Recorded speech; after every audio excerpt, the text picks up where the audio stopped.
doing a project from one of the advanced manuals. So this is one of the 15 manuals.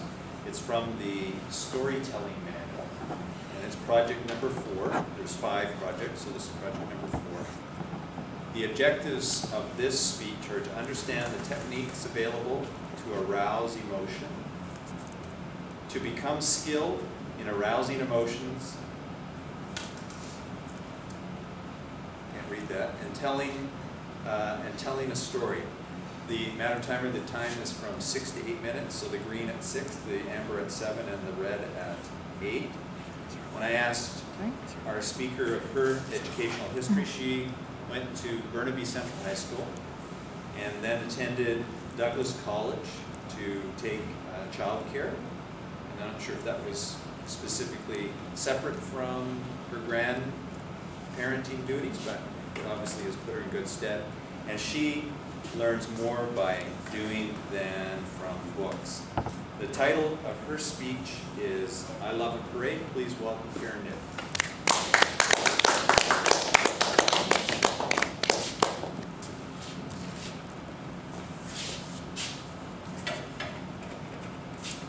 I love parades.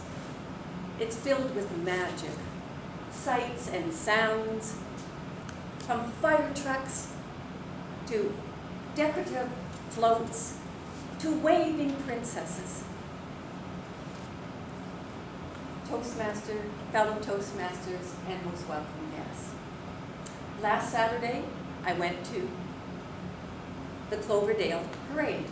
I went with my daughter and her husband and my 2 grandchildren, Lindsay and Tyler, and also my other daughter and my other granddaughter, Aaliyah. We found a nice corner where we staked our ground and spread our blanket. This way we could look up the street and see the parade go around the corner. Lindsay and Tyler went off with their dad to play on a little patch of grass. Aaliyah was drinking her bottle in her buggy, and my daughters, I could hear them gently chatting in the background. And I sat there in great anticipation for the parade. And I looked around me as slowly people came, spreading their blankets, setting their chairs up, families young and old. And there were kids, I could hear their gleeful laughter and the chattering, happy chattering of the children and the moms and dads around me. I saw popcorn vendors passing popcorn around and the children's eyes lighting up as they got their popcorn and as mothers pulled special candy and treats from their purse.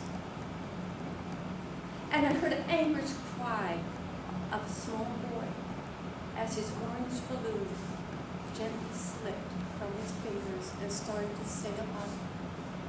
I felt sad for him, but then I looked at his face and a smile spread on his face as he watched the balloon slowly slip up in the sky, hypnotized, watching it form its new journey.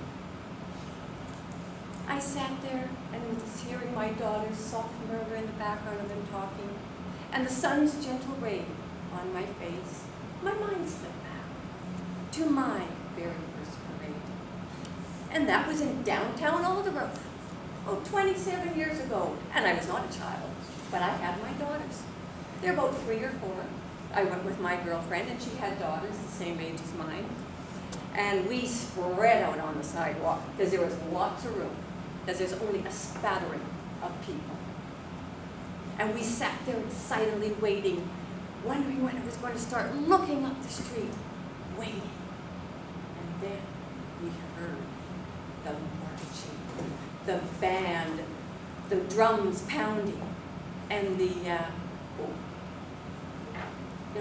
I can't think what they are, but I love them anyway. And we all strained our neck, and we looked up the road, and there, the star attraction, Tina, the baby elephant, led the parade. And Tina was no taller than the trainer's shoulders. And he walked, his head bobbing, and his trunk like he was waving at everybody in the crowd. And of course, Tina became very special to our family because my daughter's name is Tina. And I like to tease her and say, "We're related." I found a new art, a new way to, a new thing I learned at parades at that time. Because when the floats went by, candy came. And me and my girlfriend, we scrambled and we were grabbing at all the candy, shoving it in our pockets. We did share with our kids if we had to. Grandma, what is that noise I hear? Oh, I'm back to reality. And there Lindsay stood beside me. Her pigtails are now a little bit strewn, but she had a big grin on her face, and she's looking out the street. I go, yes, Lindsay, I think the parade has started. She sat on my lap, and Tyler came and sat beside me. We could hear the drums beating, and we pretended we were marching as we were sitting there, Lindsay and I, and we clapped our hands to the music. We waved at the princesses in the parade, and we laughed at the funny little dogs going by in their little funny little pom-pom costumes. And Tyler was silent. He didn't say a word. And I looked down at him, and he had this little baseball hat on that just about covered his face. He had his little jeans on, his little brown shoes, and his little hoodie. And he looked like a little doll, because he sat so straight, and his little hands clasped in front of him. And I peeked under his hat and said, Tyler, are you enjoying the parade? His eyes were wide, open, his brown eyes just sparkling. No expression on his face. He didn't look at me, and he didn't say a word. He just looked straight ahead, intent on what was going on. So I let him be in his own little world. And Lindsay and I, we enjoyed the parade, watching everything go by.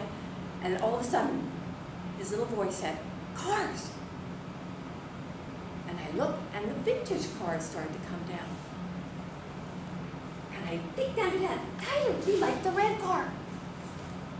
Nothing. He did not answer me. He did not look at me.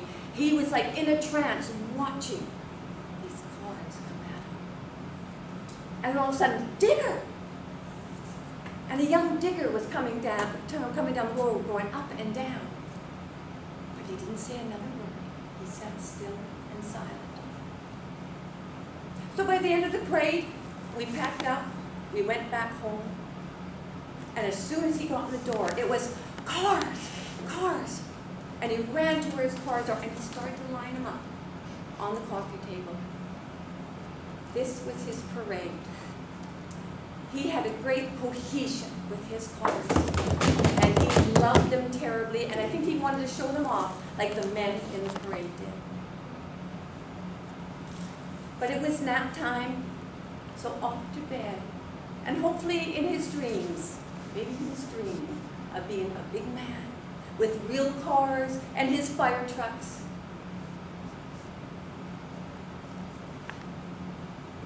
I love parades. They're magical with diggers and waving princesses and fire trucks. And maybe, just maybe, part